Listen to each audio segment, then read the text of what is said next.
Ang importante sa ating mga kababayan ay may pagkain sa kanilang hapagkainan.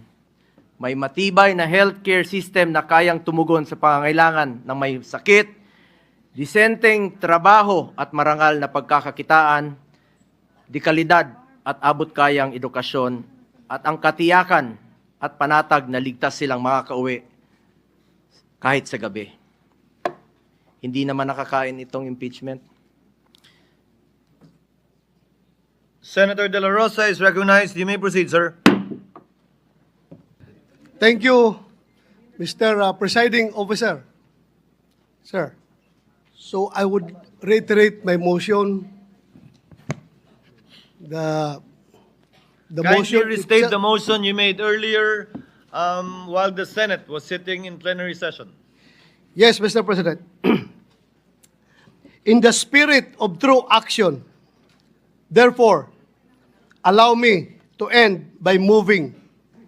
I respectfully move that in view of its constitutional infirmities and question on the jurisdiction and authority of the 20th Congress, the verified impeachment complaint against Vice President Sara Zimmerman Duterte be dismissed. I so move, Mr. President. Mr. Presiding Officer. Senator Go is recognized for his seconding speech. Rather, Senator Judge Go is recognized for his seconding speech. Mr. Presiding Officer, I just wish to give my remarks and second the motion of Senator Judge Bato de la Rosa. I agree with the motion of Senator Judge Bato. Ang gusto nating kalabasan ng paglilitis na ito ay hustisya, hindi politika. Mararating lang natin ito kung masasagot ang mga katanungang na hindi nabibigyan ng linaw hanggang ngayon. Kung kaya't sana naman, pag-aralan natin ito ng mabuti. Tama na hindi dapat ito patagalin, pero hindi rin dapat ito madaliin. At the very least, pag-aralan natin ito ng mabuti.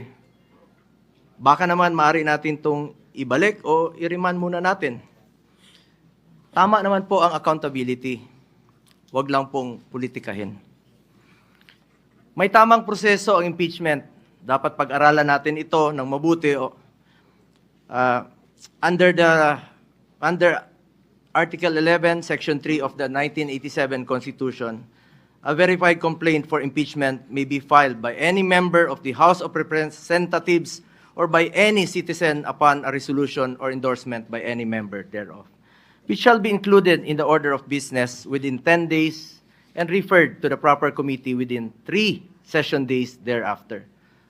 On December 2, 2024, the first impeachment complaint endorsed by members of the House of Representatives was filed before the Secretary General of the lower house. Second and third impeachment complaints were filed in the succeeding days, duly endorsed by members of the House. Under Section 3 of the House Rules of Procedure in Impeachment Proceedings, a verified complaint for impeachment shall be filed with the Office of the Secretary General and immediately referred to the Speaker. Despite this rule, Mr. Presiding Officer, the 3 impeachment complaints filed were never referred to the Office of the Speaker. Instead, a 4th verified impeachment complaint signed by more than 200 congressmen, which now constitutes the articles of impeachment, was transmitted to the Senate. This brings into question the legality of such move when the Constitution provides that no impeachment proceeding shall be initiated against the same official more than once within a period of 1 year.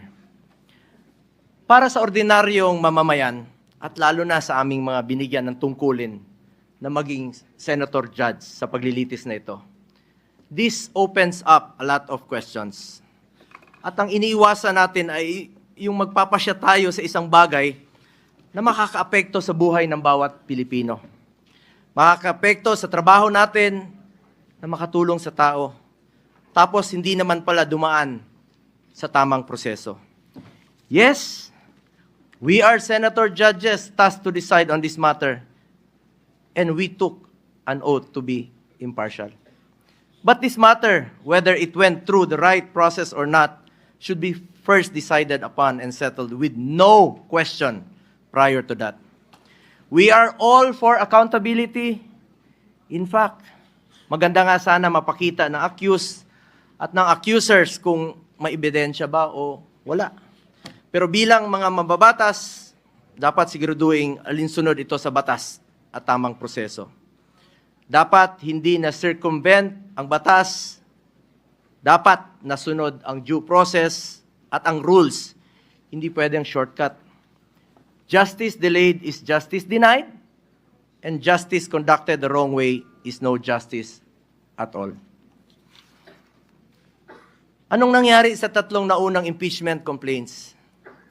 Bakit hindi ito agad na-refer sa Speaker's Office? Bakit hindi ito isinama sa order of business within 10 session days? At bakit hindi ito inirefer sa tamang komite within 3 session days after its inclusion in the order of business as mandated by our Constitution? Tila dinribble lang ito at hindi pinaandar ang shot clock. Parang hindi po ma-technical sa oras. Sa basketball nga, hindi pwedeng puro dribble lang. May shot clock po yan. At may oras na dapat mong obserbahan. Pangalawang issue na dapat bigyang linaw ay kung maaari bang tumawid ang impeachment case sa 20th Congress. This is the first time in our history that an impeachment case was filed nearing the expiration of a legislative Congress. The reality is, we do not have enough time to finish the impeachment trial this Congress. Mag-aabot na po ang 19th at 20th Congresses at magkakaroon na ng new set of senator judges by June 30. Maging tayo, hindi magkasundo kung paano bang tumawid ito sa next Congress o hindi. Mr. Presiding Officer, ilan lang po ito sa katanungan na legality na hindi pa nasasagot. Mayroon pa pong pending sa Supreme Court challenging the legality of the impeachment case. Baka masayang lang ang oras natin dito if in the end, this complaint suffers from constitutional infirmities. Let us focus on what is important for our people that we serve. Hustisya sa tamang paraan at serbisyo na makakatulong sa mga Pilipino. Yun po ang kailangan ng taong bayan. Yun ang dapat pagtuunan ng pansin. Mr. Presiding Officer, para sa akin, mas mabuting unahin natin ang tunay nating trabaho. Ang pagseserbisyo sa taong bayan, maraming nasasayang na oras sa isyong ito na hindi naman mapapakinabangan ng ordinaryong Pilipino. This issue has already been too divisive. Ilang buwan na po. Mag-focus sana tayo sa pangunahing mandato ng lehislatura. Ang gumawa ng mga batas at magsulong sa mga programa na tunay na tutugon sa mga pangangailangan ng ating mga kababayan, lalong-lalo na po yung mga mahirap at walang ibang malalapitan kundi ang gobyerno. I believe the Filipino people have decided at ang kanilang desisyon, mas gusto po nilang tutukan natin ang trabaho at serbisyo. Tama na, tigilan na natin ang pamumulitika. 3 taon na lang po, matatapos na ang termino ng Vice Presidente. Election na naman, at antayin nyo lang sana. Ang importante sa ating mga kababayan ay may pagkain sa kanilang hapagkainan. May matibay na healthcare system na kayang tumugon sa pangangailangan ng may sakit, disenteng trabaho at marangal na pagkakakitaan, dekalidad at abot-kayang edukasyon, at ang katiyakan at panatag na ligtas silang makakauwi kahit sa gabi. Hindi naman nakakain itong impeachment. Sana pwede ninyong ikonsidera at the very least, bago tayo maglitis dito, siguraduhin muna natin na nasa tama na prosesong tinahak natin dito. At the very least nga, sabi ko, marahil pwedeng ibalik o i-remand muna na ito sa pinagmulan sa House of Representatives dahil marami pang ang katanungan ang legally hindi nasasagot. Mas mabuting siguraduhin natin na sumunod sa proseso ang anumang kaso na ating diringgin para hindi masayang ang ating oras. Sang-ayon po ako na hindi natin ito dapat patagalin. Kahit si Vice President Sara Duterte gusto naman harapin ang kaso, ngunit wala ring dapat may gusto na madaliin po ito. Paano kung magsimula na tayo ngayon at magdesisyon ang Supreme Court na unconstitutional ang ginawang procedure ng House of Representatives? Paano kung sabihin nila na hindi pwedeng tumawid sa 20th Congress? Ano ang magiging aksyon natin? This puts us in a possible conflict with the decision of the Supreme Court. We must be prudent about this matter. Mr. Presiding Officer, I just want to reiterate, hindi ko po tinatalikuran ang aking sinumpaang mandato.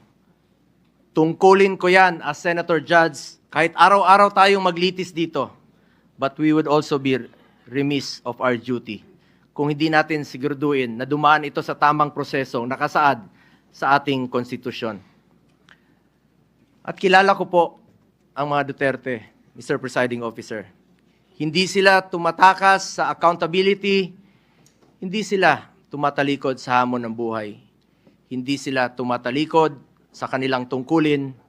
Maraming beses nang sinabi ni dating Pangulong Duterte na handa nga siyang sumagot at harapin ang mga inaakusa sa kanya, pero dito po sa ating bayan, hindi sa ibang bansa.